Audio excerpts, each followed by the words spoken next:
Mi nombre es Beigisra y tenía 94 años el día que destruí mi imperio con 17 palabras. No lo sabía entonces. Creía que estaba dando una lección. Creía que estaba defendiendo el honor de mi madre. Pensé muchas tonterías ese día y al atardecer ninguna importaba ya. El salón de obsidiana estaba lleno. Recuerdo que el aire sabía a metal quemado por el antiguo incienso que mi madre prefería. 43 delegaciones habían venido a la audiencia esa mañana, pero solo una importaba: los humanos. Habían llegado 3 días antes en una nave que no se parecía a nada que nuestros ingenieros hubieran visto jamás. Pequeña, silenciosa, sin armas visibles, sin estandartes, sin marcas ceremoniales. Había pasado desapercibida por nuestra red de defensa exterior sin activar una sola alarma, y nuestros almirantes seguían discutiendo sobre cómo. Yo estaba sentada en el segundo nivel del Royal Days, detrás de mi madre, la emperatriz Palen de las 7 coronas. Mis 2 hermanas mayores estaban sentadas a su izquierda. Me senté a la derecha, la más joven, la menos importante, con permiso para observar, pero nunca para hablar. Me habían prometido este honor durante una década. Mi primera audiencia real.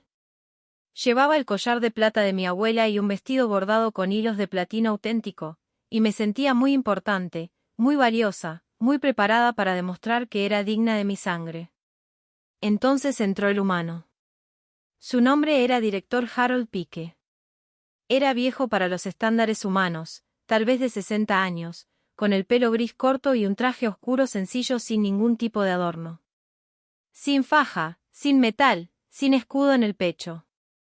Llevaba un pequeño dispositivo plano en la mano y nada más. Detrás de él venían 2 ayudantes, una joven y un joven, vestidos de la misma manera. Entraron en la sala del trono más grande de la galaxia conocida, como un hombre que entra en una tienda a comprar pan. La corte jadeó.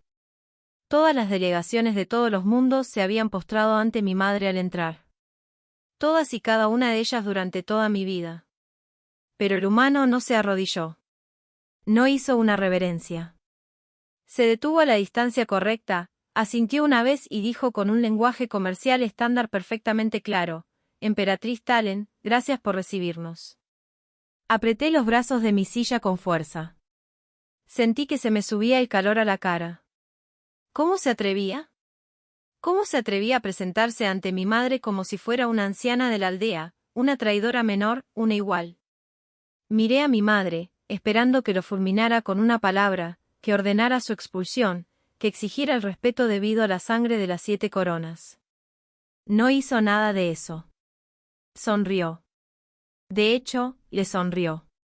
Dijo: Director Pike, bienvenido a nuestra corte. Por favor, relájese. Relájese, como si necesitara su permiso, como si alguna vez hubiera estado otra cosa que relajado. Las negociaciones comenzaron. Escuché con creciente incredulidad. Los humanos tenían algo que queríamos, un dispositivo llamado estabilizador de pliegue, una tecnología que podía reducir el tiempo de viaje entre nuestras colonias en más de 3/4 partes. Nuestros científicos llevaban 22 años intentando construir uno. Habían fracasado. Los humanos habían construido el suyo en 4 años, y no compartirían el diseño, ni lo venderían, pero se autorizarían su uso bajo sus propios términos. Sus términos no eran insignificantes. Derechos mineros en un cinturón que habíamos reclamado durante 1000 años. 3 tratados de no agresión que nos obligarían a dejar en paz a ciertas colonias humanas y, lo peor de todo, el reconocimiento formal del protectorado humano como una potencia estelar igual a nuestro dominio. La palabra me golpeó como agua fría. Los humanos habían existido en el espacio durante menos de 200 años. Nosotros habíamos gobernado 47 mundos durante 6000. Y este hombre gris común y corriente con su traje gris común y corriente, le pedía a mi madre que lo llamara su igual. Mi madre iba a aceptar. Lo vi en su rostro. Estaba calculando, sopesando, preparándose para ceder. Y los humanos simplemente se quedaron allí, pacientes como piedras, esperando a que ella les diera lo que querían. Algo dentro de mí se rompió.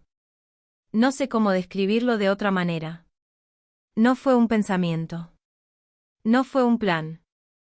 Era el orgullo puro, ardiente y estúpido de una chica a la que jamás le habían dicho que su sangre no la convertía en la persona más importante de la sala. Me puse de pie. Di un paso al frente. ¿Hablé? Director Pique, dije, mi voz resonando con claridad en el salón de obsidiana. Mostrará el debido respeto a la emperatriz de las 7 coronas, o aquellos más capacitados para enseñarle le recordarán cuál es su lugar.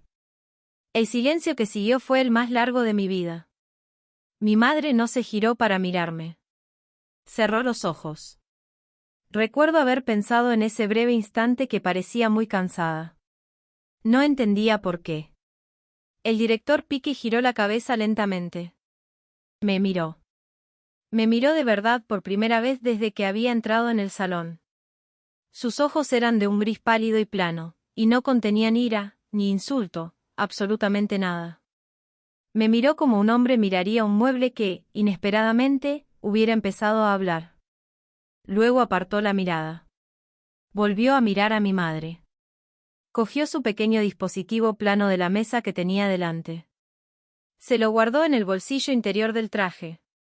Asintió con la cabeza a sus 2 ayudantes y, sin decir una sola palabra, sin mostrar enfado ni hacer ningún gesto de protesta, se giró y caminó hacia las grandes puertas del salón de obsidiana. Me quedé allí paralizada, esperando a que se detuviera, a que volviera, a que respondiera, a que se disculpara, a que hiciera algo que diera sentido a lo que estaba sucediendo. No se detuvo. No se giró. Las grandes puertas se abrieron ante él, las cruzó, sus 2 ayudantes lo siguieron y las puertas se cerraron. El silencio en el salón se hizo más denso. Podía oír mi propia respiración. Podía oír el suave susurro de las túnicas de mi madre al bajar la cabeza. Seguía de pie. Seguía esperando. En el fondo, seguía convencida de que era algo sin importancia, un malentendido, un momento pasajero. Estaba segura de que mi madre se volvería hacia mí y me felicitaría por defender su honor. Estaba segura de que las demás delegaciones asentirían con aprobación. Estaba segura con la hermosa certeza de una niña de 94 años que nunca se había equivocado en nada porque nadie se había atrevido a decírselo. Mi madre levantó la mano. Un solo gesto. La audiencia terminó. Las delegaciones se levantaron en un silencio confuso y comenzaron a marcharse. Nadie me miró. Ni uno solo. Ni los embajadores que conocía desde la infancia. Ni los viejos señores que me habían mecido en sus rodillas. Ni los sirvientes que me habían vestido esa mañana. Mantuvieron la mirada fija en el suelo y salieron, y el salón de obsidiana se vació a mi alrededor como el agua que se escurre de una taza rota.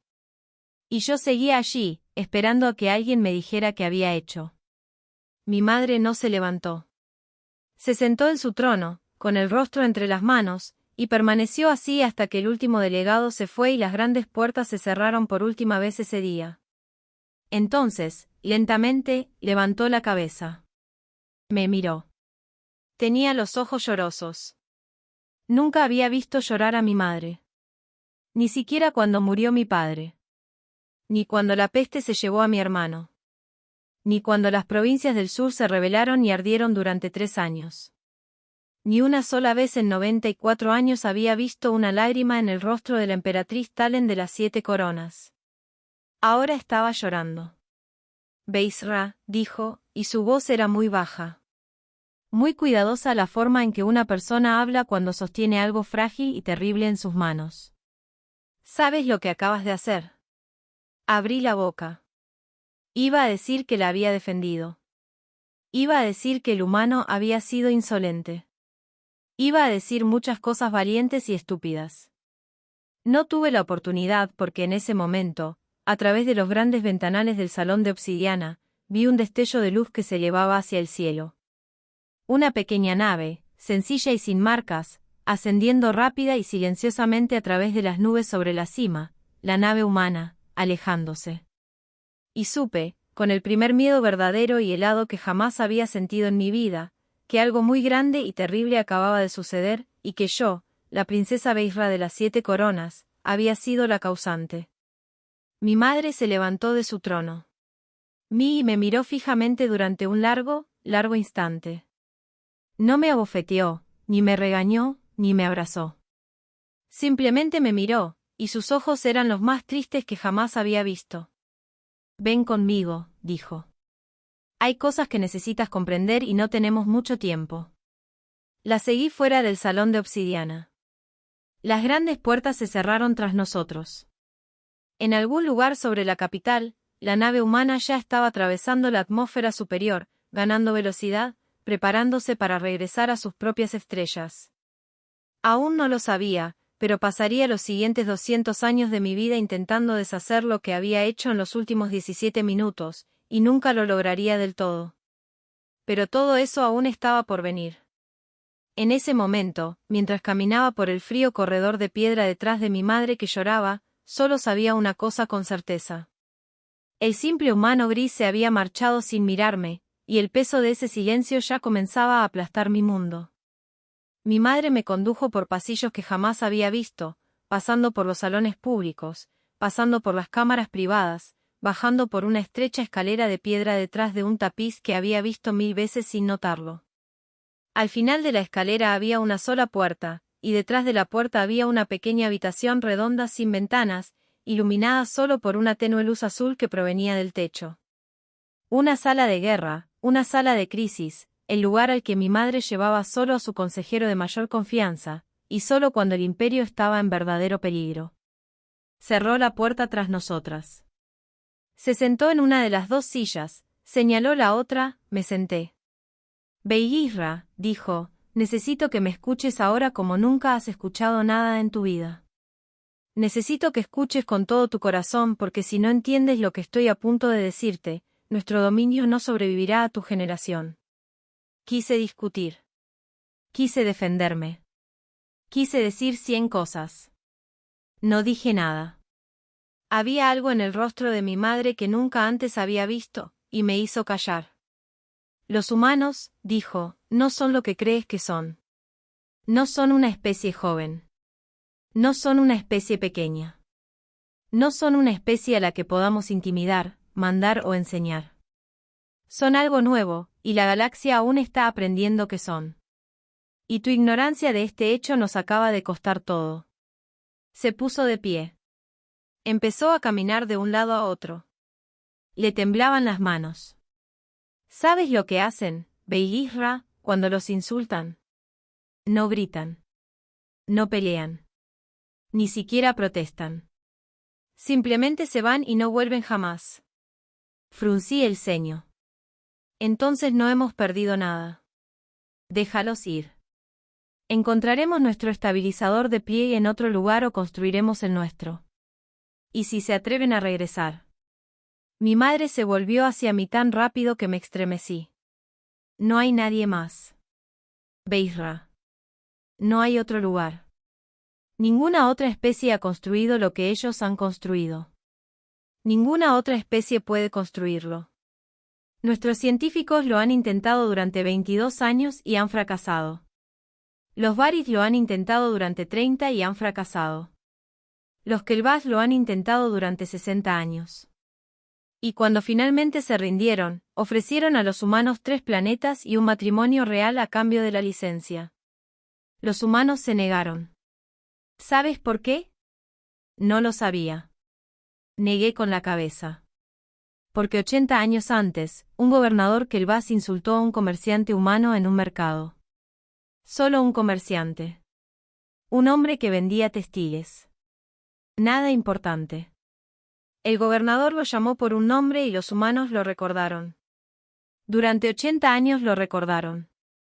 Y cuando los Kelbas finalmente vinieron suplicando, los humanos dijeron que no y los Kelbas son ahora una potencia menor que araña los bordes de la galaxia, vendiendo sus lunas para pagar sus deudas. Sentí frío. Sentí mucho frío. Los Ruati, continuó mi madre, ejecutaron a un investigador humano hace 90 años. Un error, un malentendido sobre una ley que el investigador desconocía haber infringido. Los humanos no enviaron una flota. No presentaron ninguna protesta. Simplemente cerraron la puerta de Saúl a todo el tráfico Ruati. Solo eso. Sin comercio, sin viajes, sin comunicación. Los Ruati perdieron el acceso a 3 de sus propias colonias porque solo se podía llegar a ellas por rutas humanas. En 40 años, 2 de esas colonias habían muerto de hambre. En 60, el territorio Ruati conquistado se había derrumbado. Los humanos nunca dispararon un tiro. Pero susurré, eso es crueldad. Eso es paciencia, velo y sirra. Así es como se ve la paciencia en una especie que vive poco pero recuerda mucho. No nos castigan como nosotros castigaríamos. No se enfurecen. Simplemente cierran sus puertas y esperan, y nos ven fracasar sin ellos. Me quedé muy quieta. Tenía las manos frías en el regazo. Recordé los ojos grises del director Pique, la forma en que me miraron y luego apartaron la mirada. Recordé la manera silenciosa en que guardó su pequeño dispositivo en su abrigo. Recordé el cierre de las grandes puertas. ¿Qué he hecho?, pregunté. Mi voz no sonaba como la mía. Mi madre volvió a sentarse. Tomó mis manos entre las suyas. Sus manos estaban cálidas. Las mías, heladas. Le has dicho a la civilización más poderosa de este brazo de la galaxia que los consideramos inferiores. Lo has hecho frente a otras 42 delegaciones. Para el atardecer de mañana, todas las cortes del dominio lo sabrán. Para el atardecer de la semana que viene, todos los humanos de todos los mundos humanos lo sabrán. Y los humanos harán lo que siempre hacen. Se irán. Ya han empezado. Empecé a temblar. No podía parar. Mi madre apretó mis manos con más fuerza. Escúchame. Lo intentaremos. Enviaremos disculpas. Enviaremos enviados. Ofreceremos concesiones. Pero debo decírtelo, hija, con la honestidad que nunca te he dado antes porque te amé demasiado y te malcrié demasiado tiempo. Probablemente no sea suficiente. No en mi vida. Quizás no en la tuya. Los humanos han escapado de insultos mayores, de poderes mayores, y no han regresado en siglos. Lo que hiciste hoy en esos pocos segundos en que tu orgullo fue más fuerte que tu razón puede tardar 200 años en repararse. Puede que nunca se repare. Lloré. Lloré como llora una niña cuando comprende por primera vez que el mundo es más grande y más frío de lo que su pequeño orgullo jamás imaginó. Mi madre me abrazó y lloró conmigo. Y durante mucho tiempo no hubo sonido en esa pequeña habitación azul excepto el sonido de 2 mujeres orgullosas aprendiendo, demasiado tarde, el precio que les había costado el orgullo. Cuando pude hablar de nuevo, le pregunté qué debía hacer. Me miró con ojos llenos de amor y tristeza y una extraña esperanza lejana. Me ayudarás a intentarlo, dijo. Enviaremos a todos los enviados que tenemos. Ofreceremos todo lo que podamos ofrecer. Y si nos rechazan, como creo que lo harán, entonces comenzarás a hacer lo único que puede importar. Comenzarás a aprender. ¿Aprender qué? Aprender lo que debiste haber aprendido antes de hablar hoy. ¿Qué son, quiénes son, por qué son como son? Si hay alguna esperanza para nuestro dominio en los largos siglos venideros, vendrá de una Beilirra que haya aprendido lo que no sabía hoy. No la princesa que estaba en el salón de obsidiana. Una Beilirra diferente, una mejor. Asentí. No confiaba en mi voz. Se levantó. Me besó la frente como no lo había hecho desde que era niña. Ve a tus aposentos. Descansa. Mañana comienza el trabajo y será largo y será duro y probablemente te romperá el corazón muchas veces antes de terminar. Me lo rompió muchas veces. El primer desgarro llegó 3 días después. Mi madre envió a su enviado de mayor rango a la nave de enlace humana que aún orbitaba nuestra capital. Una delegación formal con una disculpa sellada con el escudo imperial. Al enviado se le negó la audiencia. La nave partió esa misma noche. No respondió a ninguna otra comunicación. 2 semanas después, llegó un paquete diplomático del protectorado de Saúl. Contenía una sola página. En ella se leía, en un lenguaje cortés y cuidadoso, que todas las negociaciones entre los conquistados de Tan y el dominio de las 7 coronas quedaban suspendidas por un periodo de revisión. No se especificaba cuánto duró. Consorcio Bart. Las condiciones eran mejores que las que nos habían ofrecido. La embajadora Bart, una anciana cansada llamada Kestra, se había arrodillado para disculparse formalmente ante el director Pike por un insulto sin relación con el tema que su abuelo había proferido contra un traidor humano 80 años antes. Los humanos habían aceptado sus disculpas y habían compartido su tecnología. Los Bart, que habían sido nuestros iguales durante 1000 años, comenzaron a superarnos ese año y nunca han dejado de hacerlo. El tercer punto de inflexión se produjo lentamente a lo largo de muchos años. Nuestros sistemas tributarios, al ver cómo nuestras naves se ralentizaban mientras las naves Bart se aceleraban, comenzaron a cuestionarse por qué nos pagaban tributo.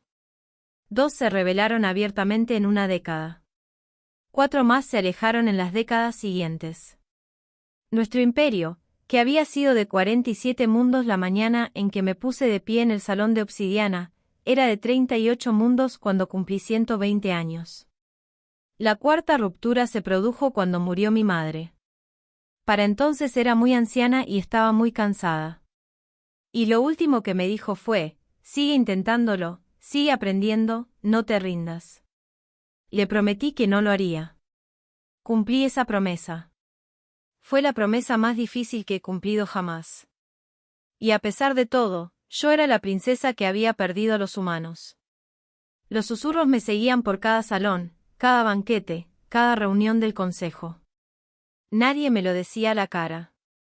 Nadie tenía por qué hacerlo. Podía verlo en la forma en que las miradas se deslizaban a mi lado. En la forma en que las conversaciones se silenciaban cuando entraba en una habitación, en la forma en que mis hermanas dejaron de invitarme a sus celebraciones. Me convertí lentamente en un fantasma en mi propio palacio. La chica que había hablado fuera de lugar. La chica que había roto el imperio. Llegué a aceptarlo. Tenía que hacerlo. Era cierto. Lo que no podía aceptar, lo que no aceptaría, era que el último deseo de mi madre muriera con ella. Me había dicho que aprendiera, así que aprendería y seguiría aprendiendo sin importar cuánto tiempo me llevara, sin importar cuánto me costara y sin importar si alguien más en la galaxia alguna vez supiera que lo había intentado. Así que, en la mañana de mi cumpleaños número 146, firmé un documento que me liberaba de mis deberes reales. Le cedí mis títulos a mi hermana mayor, que era mejor gobernante de lo que yo jamás sería. Adopté un nuevo nombre que no escribiré aquí porque no importa. Preparé una pequeña maleta. Subí a un transporte civil y dejé la capital de las 7 coronas para ir a un planeta que nunca había visto. Un pequeño mundo húmedo en el límite del espacio humano para estudiar en una universidad humana, la materia de ética xenopolítica, como un estudiante común y corriente sin corona, sin sirvientes y sin nadie en ninguna parte que supiera quién había sido. El vuelo duró 3 meses. Los humanos no habían abierto sus rutas plegables a los viajeros del dominio, así que tuve que viajar lentamente por antiguos corredores comerciales en un barco lleno de comerciantes y peregrinos y una joven sacerdotisa muy callada de un mundo del que nunca había oído hablar. Pasé la mayor parte del vuelo leyendo. Leí todo lo que pude encontrar sobre humanos escrito por humanos. No nuestros informes de inteligencia, no nuestras sesiones informativas diplomáticas. Sus propias palabras en sus propios idiomas, que yo mismo había estado aprendiendo por mi cuenta durante años. Leí sus libros antiguos. Leí un libro de un hombre llamado Marcus que había sido rey de algún tipo 2000 años antes y que había escrito un pequeño y tranquilo libro sobre cómo vivir bien cuando se tiene un gran poder. Leí un libro de una mujer llamada Jane sobre familias y matrimonios y el pequeño trabajo diario de convertirse en una mejor persona. Leí un libro de un hombre llamado Father sobre un hombre que había hecho algo terrible y pasó el resto de su vida tratando de entender por qué. Lloré con ese libro. Lloré mucho. Cuanto más leía, más empezaba a comprender algo que nunca había entendido en el salón de obsidiana. Los humanos no medían el valor como nosotros. No les importaba la sangre, los títulos ni las coronas antiguas. Medían a una persona por lo que hacía, por lo que construía, por cómo trataba a aquellos que no podían darles nada a cambio. Según esa medida, yo no había sido nada toda mi vida. Había nacido en la abundancia y no me había ganado nada.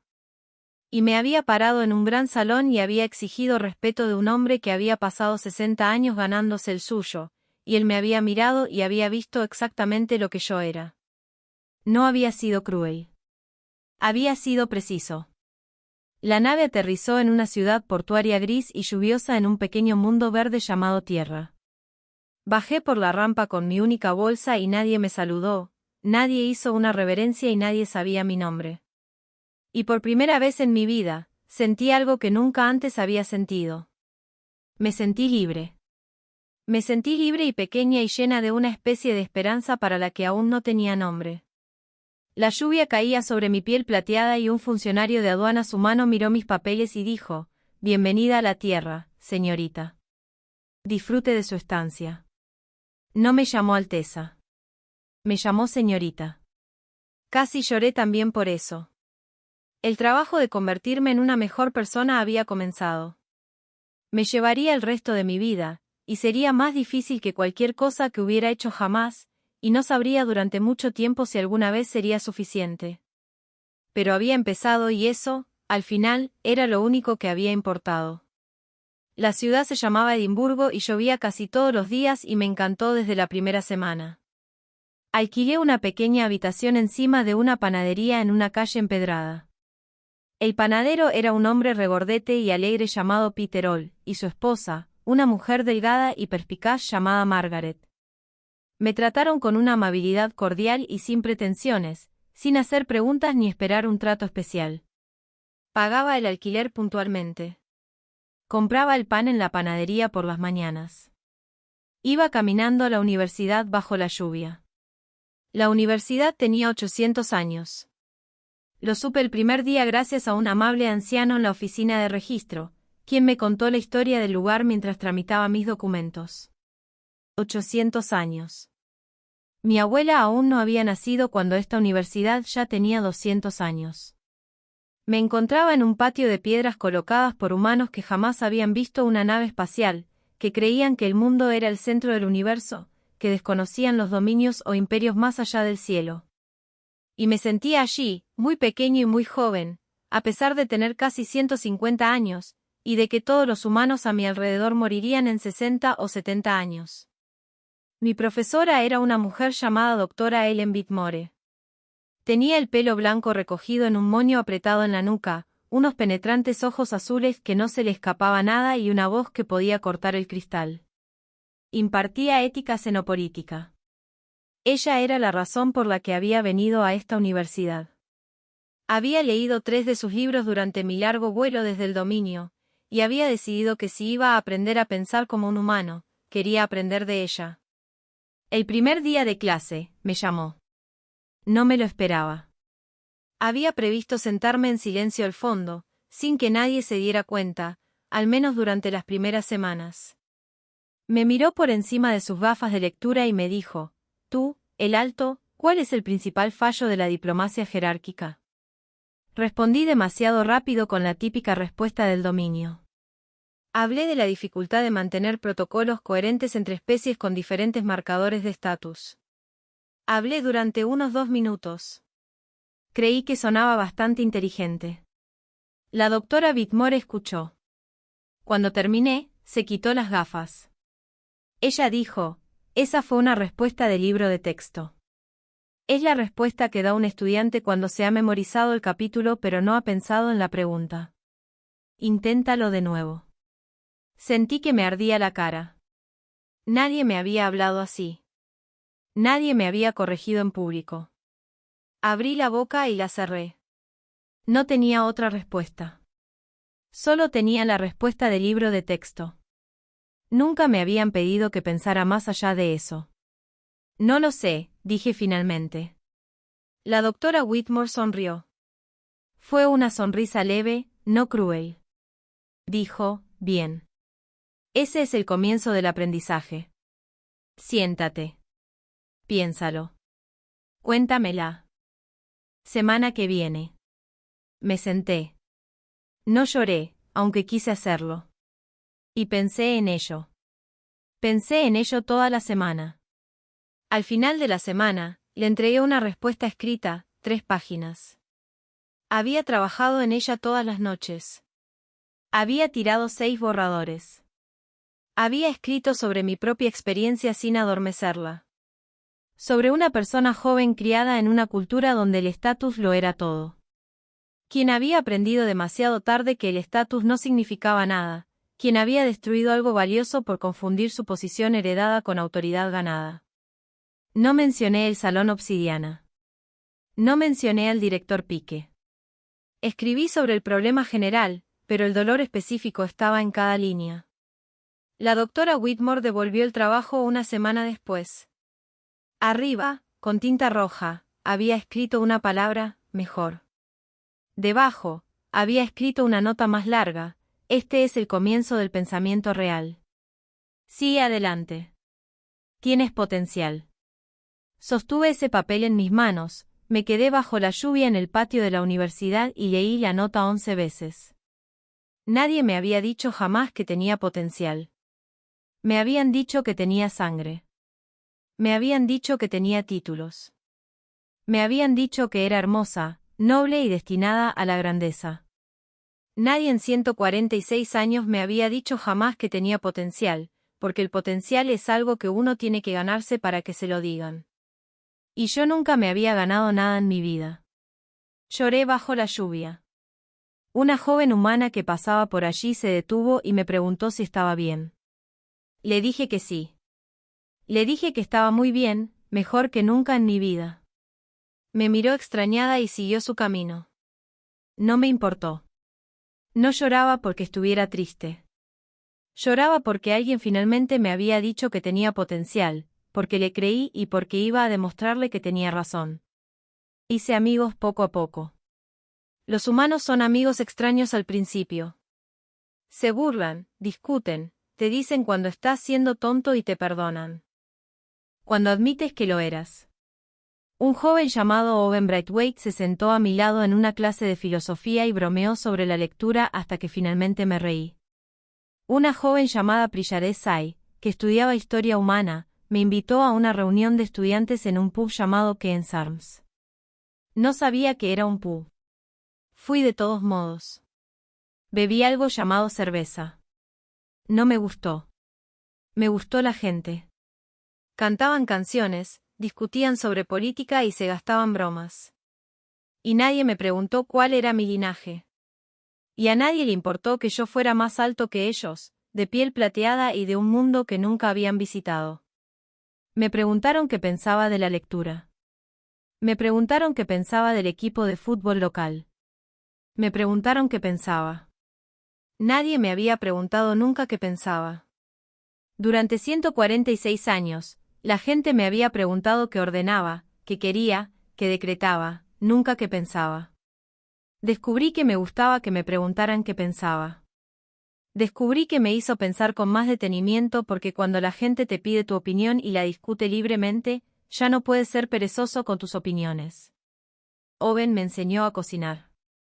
Una tarde vino a mi pequeña habitación encima de la panadería con una bolsa de verduras y una olla y me mostró cómo hacer un plato sencillo de pasta con tomates, ajo y aceite de oliva. Nunca había cocinado nada en mi vida. Tenía sirvientes que cocinaban. Quemé el ajo. Owen se rió de mí, no me regañó, y me volvió a mostrar. La segunda olla salió mejor. La tercera estaba realmente buena. Me la comí sentado en el suelo de mi pequeña habitación frente a Owen y fue la mejor comida que jamás había probado porque la había hecho con mis propias manos. Priya me llevaba a caminar por las colinas sobre la ciudad los fines de semana. Estaba estudiando la historia de las pequeñas guerras, las que se libraban entre pueblos y condados, las que nunca aparecen en los grandes libros de historia. Me hablaba de ellas mientras caminábamos. Ella dijo, las grandes guerras eran fáciles de entender porque tenían bandos y razones claras, pero las guerras pequeñas eran la verdadera historia de la humanidad, porque trataban de vecinos que habían olvidado cómo ser vecinos y lo difícil que era recordarlo de nuevo. Pensé en eso. Pensé mucho en ello. En mi tercer año en la universidad, encontré un libro en la biblioteca. Era un libro de texto sobre diplomacia interestelar moderna publicado por la editorial TAN, escrito por un erudito humano llamado Dr. Martin Ashcroft. El capítulo 14 se titulaba El incidente de Corinne, un estudio sobre la autoridad heredada. Me senté en una mesa de la sala de lectura. Abrí el capítulo. Me temblaban las manos. Estaba todo allí, la fecha, el lugar, los participantes, las palabras que había pronunciado, la huida, las consecuencias, las décadas de lento declive. Mi nombre no se mencionaba por cortesía, pero todo lo demás sí. El capítulo analizaba el incidente como un estudio de caso sobre lo que el Dr. Ashcroft llamaba el peligro de la posición inmerecida. Escribió que la joven princesa no había sido malvada, o estúpida o incluso especialmente cruel. Simplemente había sido criada en un sistema que le había enseñado cada día de su vida que su opinión valía más que las de quienes la rodeaban, y que el respeto que se le debía era mayor que el que ella debía a los demás.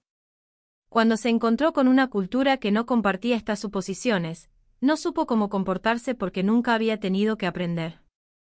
El resultado, escribió el Dr. Ashcroft, fue una tragedia, no solo para su imperio, sino también para ella, porque era, escribió, probablemente una persona capaz de algo mejor, que había recibido una educación peor que la de cualquier hijo de campesino en la tierra, a pesar de todo el oro y la seda que se habían gastado en su crianza. Cerré el libro. Me cubrí el rostro con las manos. Me senté en la sala de lectura de la Universidad de 800 años durante mucho tiempo y lloré por la niña que había estado en el salón de obsidiana, y lloré por su madre que había intentado enseñarle y había fracasado, y lloré por un imperio que le había dado a su princesa todo excepto lo único que tenía. Necesitaba la humildad de estar equivocado. Cuando pude ponerme de pie de nuevo, caminé a casa bajo la lluvia. Owen me esperaba en la panadería. Me miró a la cara y no preguntó nada. Me acompañó escaleras arriba hasta mi habitación. Me preparó té. Se sentó conmigo durante 2 horas mientras yo no hablaba. Entonces, cuando estuve listo, se lo conté. Se lo conté todo. El salón de obsidiana, el director Pique, la huida, los largos y lentos años de la decadencia del imperio, la muerte de mi madre, mi decisión de venir a la Tierra. Le dije quién era y quién había sido y por qué estaba aquí. Owen escuchó. No me interrumpió. Cuando terminé, se sentó en silencio durante un largo rato. Luego dijo, hizo falta mucho valor para decírmelo. No fue valor, dije. Fue vergüenza. A veces se parecen, dijo. Lo recordaré el resto de mi vida. En mi 4º año, oí que el director Harold Pique, ya muy anciano, daría una última conferencia pública antes de su jubilación. La conferencia se celebraría en Oxford, a 3 horas al sur de Edimburgo en tren. El tema era la paciencia, la distancia y la larga labor de la paz. Leí el anuncio 3 veces. No dormí esa noche. Por la mañana, compré un billete de tren. El tren estaba lleno. Me senté junto a la ventana y observé el verde paisaje inglés pasar, y no sabía qué haría al llegar. No sabía si siquiera iría a la conferencia. No sabía si podría soportar verlo. Solo sabía que tenía que intentarlo. Llegué a Oxford a última hora de la tarde. La conferencia se impartía en un gran salón antiguo con bancos de madera y ventanas altas. Me deslicé a la última fila justo cuando las puertas se cerraban. Llevaba un abrigo oscuro sencillo y un sombrero calado hasta las rodillas. No quería que me viera. No quería hacer nada en esa sala excepto otro oyente. El director Harold Pique subió al escenario. Tenía 90 años. Su cabello era completamente blanco y ralo. Le temblaban ligeramente las manos mientras ordenaba sus notas. Era más bajo de lo que recordaba. Su traje era el mismo traje oscuro sencillo, aunque ahora le colgaba floja. Parecía, pensé, un hombre que había vivido una larga vida y estaba cansado, y que tenía una cosa más que decir antes de descansar. Habló durante 1 hora. No gritó. No golpeó el podio. Habló como lo había hecho en el salón de obsidiana, con calma y claridad, y sin adornos. Y todos en aquel gran salón escucharon sin moverse. Habló sobre la paciencia. Habló sobre la larga tradición humana, anterior a los viajes espaciales, de simplemente negarse a ser parte de lo injusto. Habló de cómo su abuela, durante algún antiguo conflicto en la tierra, salió de una iglesia cuando el sacerdote dijo algo cruel sobre sus vecinos y nunca regresó, y educó a sus hijos para que supieran que hay lugares en los que simplemente no se debe estar, sin importar quién más esté en ellos. Dijo casi al final, no castigamos a los orgullosos. Hemos aprendido que el castigo alimenta el orgullo. Simplemente nos negamos a estar en lugares donde no somos vistos. Y confiamos en que el tiempo y el trabajo silencioso de las consecuencias harán lo que nuestra ira jamás podría. Esto no es debilidad. Es la única fuerza real que he conocido. No podía respirar. Me senté en la última fila y no podía respirar. La conferencia terminó. El público aplaudió durante un largo rato. El director Pique hizo una leve reverencia y comenzó a recoger sus papeles. La sala se vació lentamente. No me moví. Cuando la sala estaba casi vacía, me puse de pie. Caminé por el largo pasillo. Me temblaban las piernas. No sabía qué iba a decir. Solo sabía que tenía que decir algo o me arrepentiría el resto de mi vida. Me vio venir. Era un anciano silencioso, pero sus ojos seguían siendo penetrantes. Me observó caminar hacia él y esperó, sin sonreír ni fruncir el ceño. Simplemente esperó. Me detuve frente al escenario. Me quité el sombrero. Lo miré. Entonces hice algo que ninguna princesa de las 7 coronas había hecho jamás por ningún ser que no fuera de sangre real. Me arrodillé. No la formal arrodillada de ceremonia con una rodilla y la espalda recta. La rodilla completa de una persona que ha hecho una gran injusticia y ha pasado 50 años tratando de ser digna de decirlo. Ambas rodillas en el suelo de piedra, mi frente casi en el suelo, mis manos abiertas a mis costados. Dije con princesa que habló fuera de turno, soy la chica del salón de obsidiana. He pasado 52 años de mi vida tratando de entender por qué tenía razón al irse. No pido perdón. No me he ganado el derecho a pedirlo.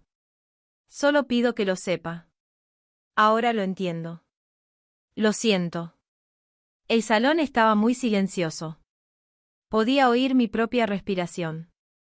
Podía oír la respiración ligeramente dificultosa del anciano sobre mí. Hubo un largo silencio. Mantuve la cabeza baja. No levanté la vista. Tenía miedo de levantar la vista. Entonces lo oí moverse. Oí sus pasos en el escenario de madera. Lo oí acercarse al borde y bajar lenta y cuidadosamente el pequeño tramo de escalones hasta el suelo donde me arrodillé. Lo oí caminar hacia mí. Vi sus viejos zapatos lustrados detenerse frente a mi cabeza inclinada. Colocó una mano delgada y temblorosa sobre mi hombro. La mano era muy ligera. Casi no pesaba nada. Pesaba todo en el universo. Levántate, dijo en voz baja. Levántate, Beirra. Sabía mi nombre. Lo había sabido desde siempre. Por supuesto que sí. Me levanté lentamente. Lo miré. Él me estaba mirando, realmente mirándome por segunda vez en mi vida. Sus pálidos ojos grises estaban húmedos. Me acordé de ti, dijo. Cada año, cada vez que veía los informes de los lentos problemas de tu imperio, me acordaba de la joven en el gran salón negro, y cada año me preguntaba si habría aprendido, y esperaba que sí. Lo esperaba mucho. ¿Por qué? Susurré, ¿por qué lo esperabas?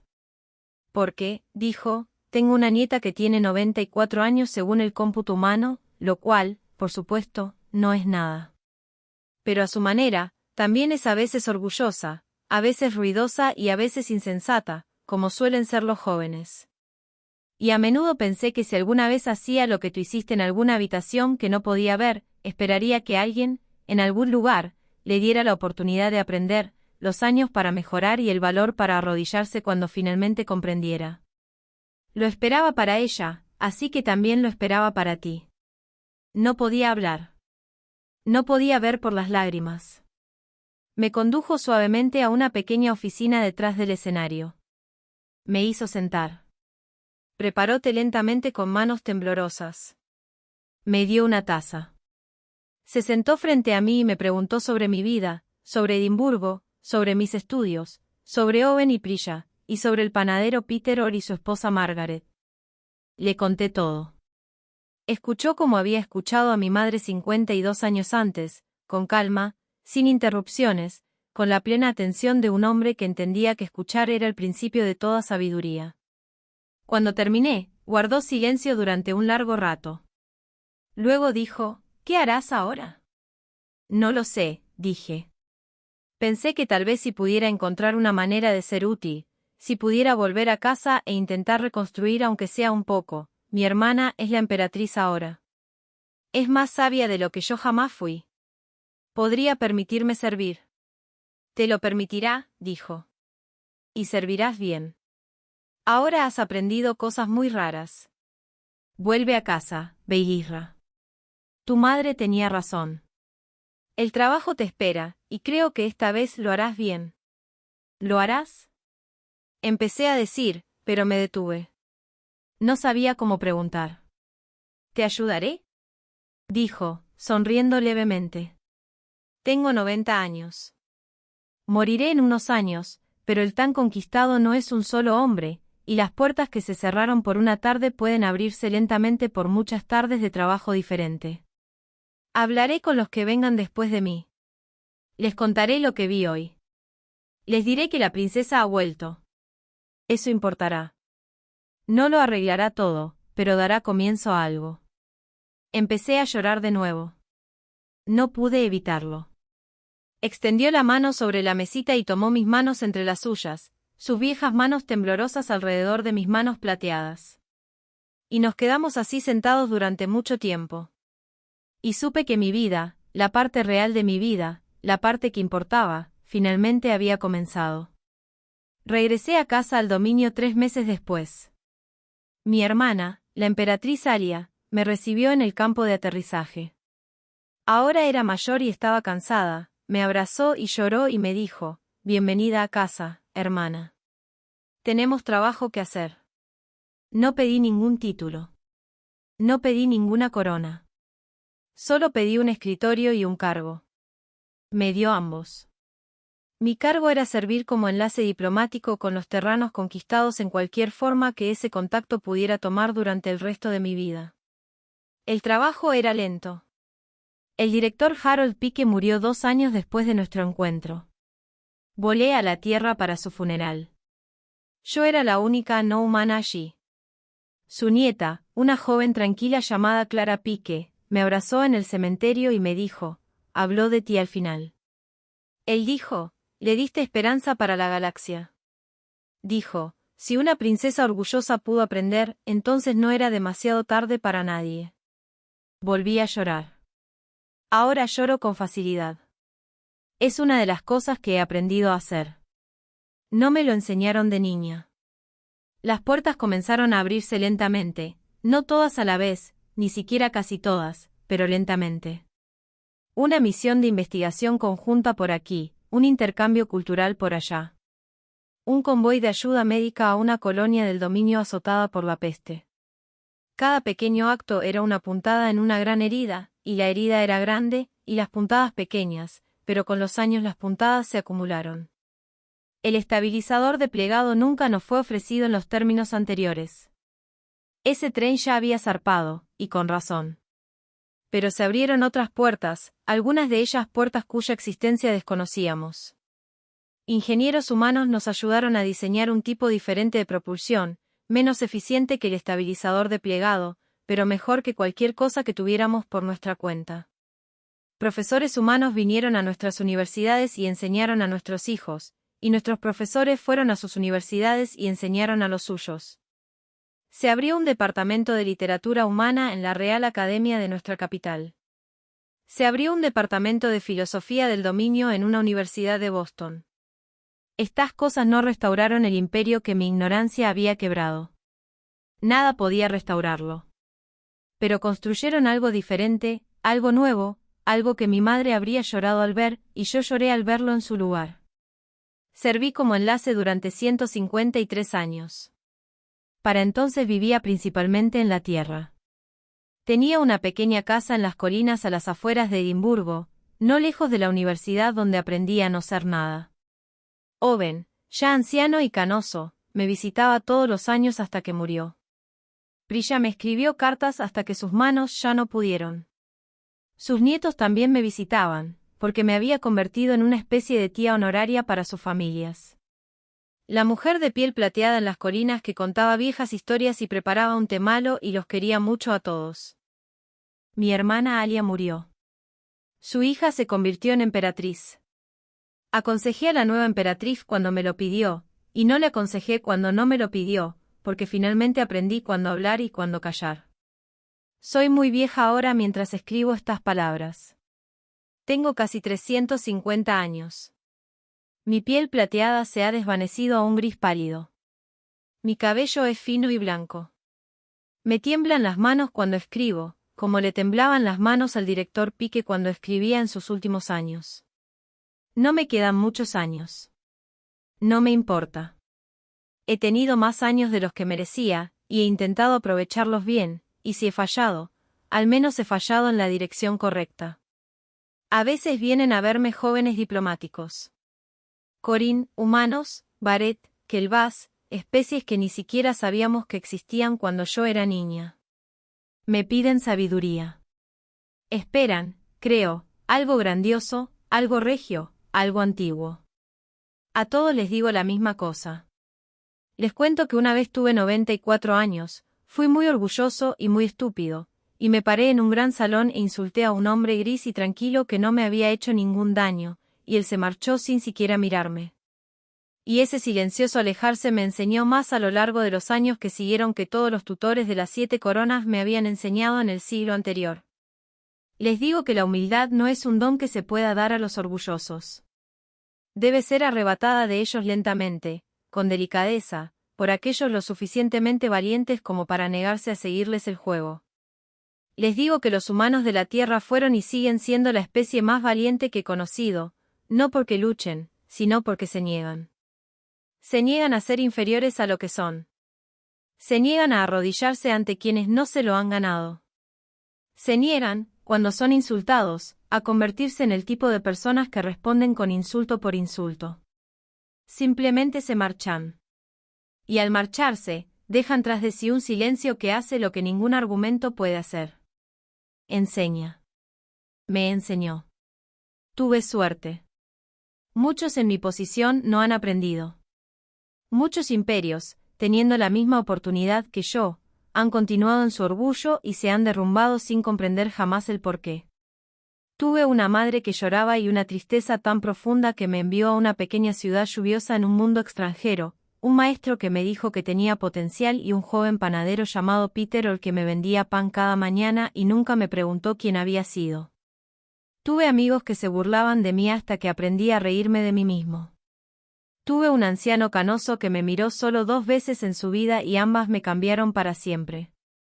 He tenido, en general, una vida bendecida, mucho más bendecida de lo que merecía. Y si hay alguna sabiduría que pueda dejar a quienes vengan después de mí, es esta: no tengas miedo de alejarte de quienes no te ven. Ahora es el comienzo de tu Frankie Mai. Si estás muy a favor del comienzo de allí, ve el camino humano sin escalada. Estoy en el tiempo de quietud en el flujo. Cierre de gran negro en esa nave un mar que se eleva hacia la nube de arriba. De la orgullosa vaca tonta. Una vida comienza. Había algo mejor que el que dijo el príncipe. Haber nacido para MP por ahora. Necesitaba aprender por el bien de ti. Ti. Escribo estas palabras al centro comercial. Casa bajo la lluvia con la taza de sigue refrescándome y no lo siento. No por el aprendizaje. No por los largos años. No por la estrella. No por el trabajo. No por ningún soy solo grande, soy yo el descanso. Porque gran hombre que quiere esperar sabe que es un camino de rey ahora desperdiciado algo para mí sería pequeño soy guerra y yo. Construye un poco más ahora veo que yo siempre más que esa es la de mi historia. No tengo nada más que decir. Bajo mi mano. Miro por la ventana con la suave lluvia cayendo sobre las colinas. Por la tierra y mi amate. Último. Cuando admites que lo eras. Un joven llamado Owen Braithwaite se sentó a mi lado en una clase de filosofía y bromeó sobre la lectura hasta que finalmente me reí. Una joven llamada Priya Desai, que estudiaba historia humana, me invitó a una reunión de estudiantes en un pub llamado Kearns Arms. No sabía que era un pub. Fui de todos modos. Bebí algo llamado cerveza. No me gustó. Me gustó la gente. Cantaban canciones, discutían sobre política y se gastaban bromas. Y nadie me preguntó cuál era mi linaje. Y a nadie le importó que yo fuera más alto que ellos, de piel plateada y de un mundo que nunca habían visitado. Me preguntaron qué pensaba de la lectura. Me preguntaron qué pensaba del equipo de fútbol local. Me preguntaron qué pensaba. Nadie me había preguntado nunca qué pensaba.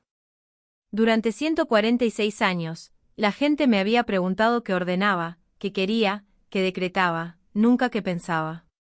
Descubrí que me gustaba que me preguntaran qué pensaba. Descubrí que me hizo pensar con más detenimiento porque cuando la gente te pide tu opinión y la discute libremente, ya no puedes ser perezoso con tus opiniones. Owen me enseñó a cocinar. Una tarde vino a mi pequeña habitación encima de la panadería con una bolsa de verduras y una olla y me mostró cómo hacer un plato sencillo de pasta con tomates, ajo y aceite de oliva. Nunca había cocinado nada en mi vida. Tenía sirvientes que cocinaban. Quemé el ajo. Owen se rió de mí, no me regañó, y me volvió a mostrar. La segunda olla salió mejor. La tercera estaba realmente buena. Me la comí sentado en el suelo de mi pequeña habitación frente a Owen y fue la mejor comida que jamás había probado porque la había hecho con mis propias manos. Priya me llevaba a caminar por las colinas sobre la ciudad los fines de semana. Estaba estudiando la historia de las pequeñas guerras, las que se libraban entre pueblos y condados, las que nunca aparecen en los grandes libros de historia. Me hablaba de ellas mientras caminábamos. Ella dijo: las grandes guerras eran fáciles de entender porque tenían bandos y razones claras, pero las guerras pequeñas eran la verdadera historia de la humanidad, porque trataban de vecinos que habían olvidado cómo ser vecinos y lo difícil que era recordarlo de nuevo. Pensé en eso. Pensé mucho en ello. En mi tercer año en la universidad, encontré un libro en la biblioteca.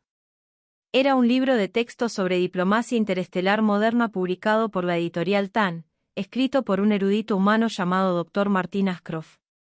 El capítulo 14 se titulaba El incidente de Corinne, un estudio sobre la autoridad heredada. Me senté en una mesa de la sala de lectura. Abrí el capítulo. Me temblaban las manos.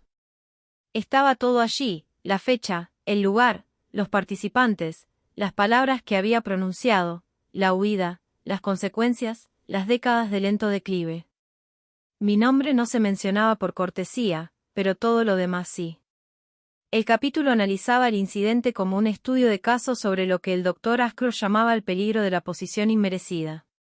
Escribió que la joven princesa no había sido malvada, o estúpida o incluso especialmente cruel. Simplemente había sido criada en un sistema que le había enseñado cada día de su vida que su opinión valía más que las de quienes la rodeaban, y que el respeto que se le debía era mayor que el que ella debía a los demás. Cuando se encontró con una cultura que no compartía estas suposiciones, no supo cómo comportarse porque nunca había tenido que aprender. El resultado, escribió el Dr. Ashcroft, fue una tragedia, no solo para su imperio, sino también para ella, porque era, escribió, probablemente una persona capaz de algo mejor, que había recibido una educación peor que la de cualquier hijo de campesino en la tierra, a pesar de todo el oro y la seda que se habían gastado en su crianza. Cerré el libro. Me cubrí el rostro con las manos.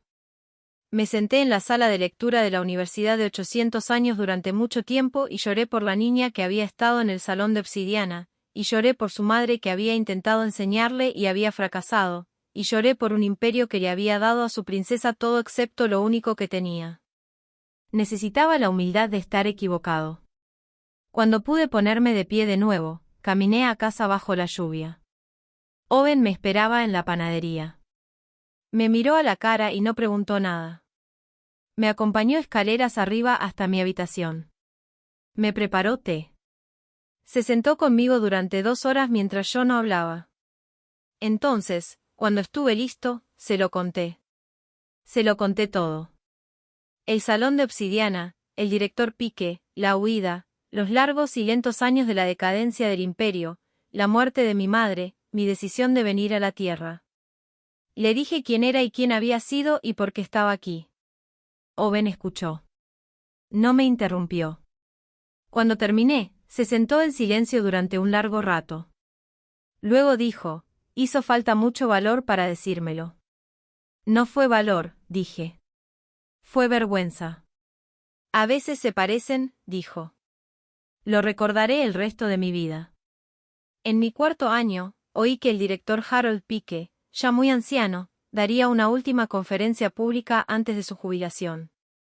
La conferencia se celebraría en Oxford, a 3 horas al sur de Edimburgo en tren. El tema era la paciencia, la distancia y la larga labor de la paz. Leí el anuncio 3 veces. No dormí esa noche. Por la mañana, compré un billete de tren. El tren estaba lleno. Me senté junto a la ventana y observé el verde